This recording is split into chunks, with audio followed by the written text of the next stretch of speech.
One of the major problems in Nigeria today is electoral reform. The pattern at which Nigerians' election is being conducted is not a free and fair election. So Nigerians are clamoring, they are asking, they are begging, they are fighting for free, fair, and credible election.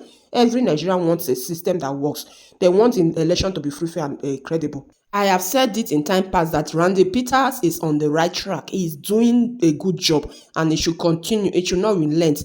Then on the part of Very Dark Man is still on his right path, that is doing something that is worth emulating. He's on the right path. He still wants a Nigerian that works. He wants everybody. You know the sky is big enough for everybody to fly. Nigerian problem cannot be carried, that cannot be solved by one man.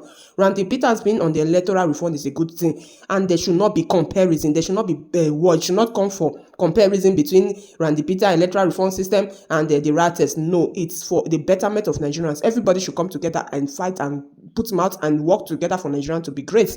Then there was a statement that Very Dark Man made that said it's electoral reform is dead on arrival. People were bashing him that he shouldn't have said that. Yes, it is wrong. He shouldn't have said that. But in my opinion, what he meant was that if the political parties, the leaders, the elites, the politicians do not come and support massively like the way Buhari and Tinubu did during Jonathan's tenure, that it will be dead on arrivals. Those politicians will send military people, personnel, they will send police to come and chase the masses and start to kill the way they did in Tollgate in the EdSARS protest. It does not want such thing to reoccur.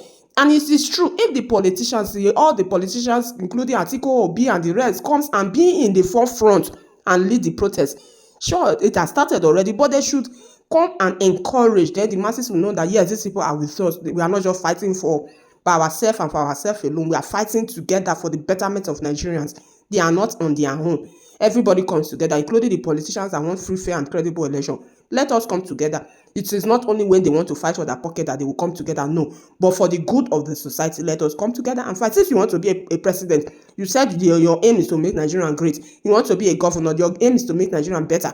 Now this is the right opportunity for us to come together in one accord, in one voice, and clamor for a change, a better Nigeria, an electoral reform, a system to elect the right credible person into the office, and not by selection, rather by election, that we want to elect our leaders. We do not want the system of selection anymore. Since this is our aim, everybody that wants to get into power in a credible manner should come and encourage.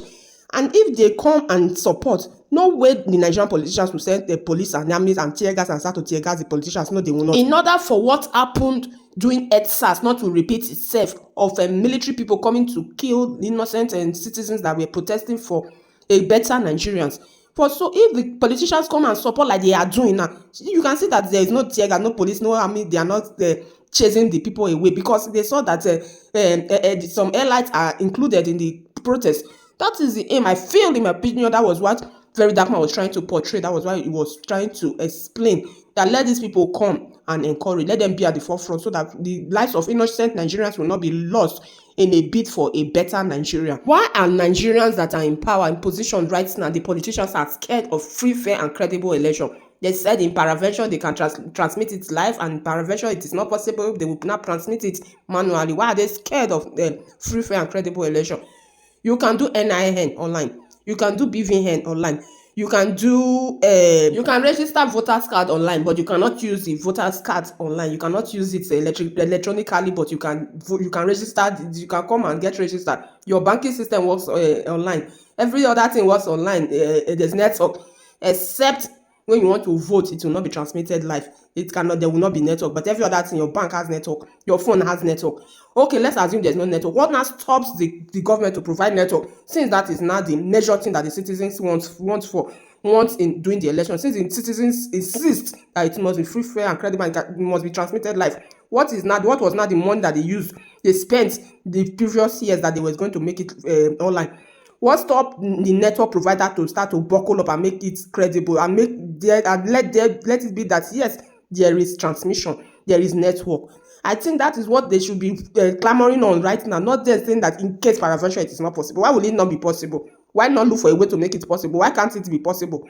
Every other thing, our money can be transmitted, can get alert online. We can get every other thing online, but election in Paraventure. Why it is in Paraventure? If it is not possible, they should cancel that center and rerun it again.